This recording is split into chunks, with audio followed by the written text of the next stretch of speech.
Hello friends, hi. Today night dinner వచ్చేసి మేమైతే fish fry చేయాలనుకుంటున్నాము. అందుకోసం అయితే ఫిష్ని ఇలా రెడీ చేసి పెట్టుకున్నాము. చాలా బాగా రెడీ చేసుకున్నాము. సో దీనికైతే ఇంగ్రీడియంట్స్ అయితే చూసేయండి. పెరుగు, ధనియా పౌడర్, చిల్లీ పేస్ట్స్ అంటే చిల్లీ పేస్ట్స్ అవి. ఇదేమో కారం, పసుపు, సాల్టు, పెరుగు. సో ఇదేమో అల్లం పేస్టు. ఇంట్లో అయితే స్వేర్ లేదు కాబట్టి బయటకు వెళ్ళి కొట్టుకెళ్ళి తెచ్చుకున్నాను ఒక ప్యాకెట్. ఇంకా ఇవన్నీ మిక్స్కి లెమను.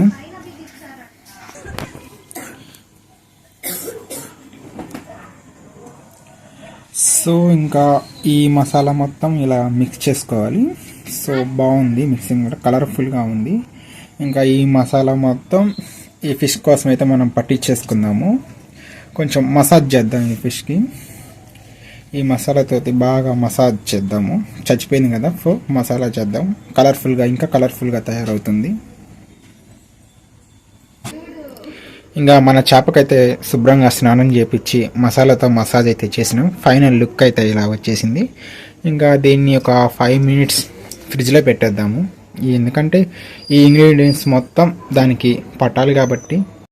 ఇంకా ముందుగా ఒక బాండీ అయితే పెట్టుకోవాలి. స్టవ్ మీద పెట్టుకొని మన ఫిష్కి సరిపడా ఫ్రై అయితే ఆయిల్ అయితే వేసేయండి. దాంట్లోని నేను ఎక్కువ ఆయిల్ అయితే యూస్ చేయట్లేదు, ఎందుకంటే ఎక్కువ ఆయిల్ అయితే యూస్ చేసి తర్వాత దాన్ని ఏదైనా అదర్ కూరకు వాడుకోవడానికి ఉపయోగపడదని లైట్గా అయితే ఆయిల్ వేసుకున్నాను. ఇంకా ఫ్రిడ్జ్లో నుండి తీసిన చేప అయితే ఫైనల్ లుక్ ఇలా అయితే తయారైపోయింది. ఫుల్గా మసాలా అయితే పట్టేసింది దానికైతే.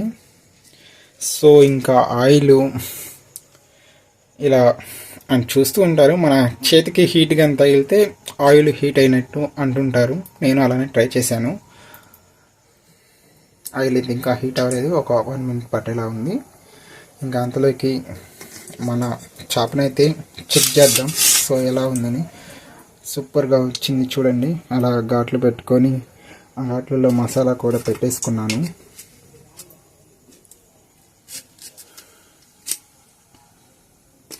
ఇంకా ఆయిల్ అయితే హీట్ ఎక్కేసింది. ఇంకేముంది, ఈ మసాలా పట్టించిన చేపను అయితే కాసేపు వేడి నూనెలో స్నానం చేపించేద్దాము. చూసారా ఎంతలా చిటపట ఉంటుందో ఆయిల్.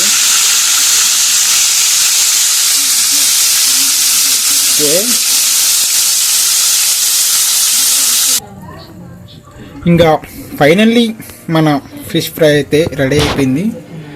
కొత్తిమీర, కరివేపాకు గార్నిష్ అయితే చేసేసాను. యాక్చువల్ ప్లేట్లో చేస్తారు, నేనైతే బండిలోనే చేసేదాను. మీరైతే ఏమనుకోమాకండి. చివరిగా ఒక మాట, ప్లీజ్ సబ్స్క్రైబ్ మా అక్క ఛానల్.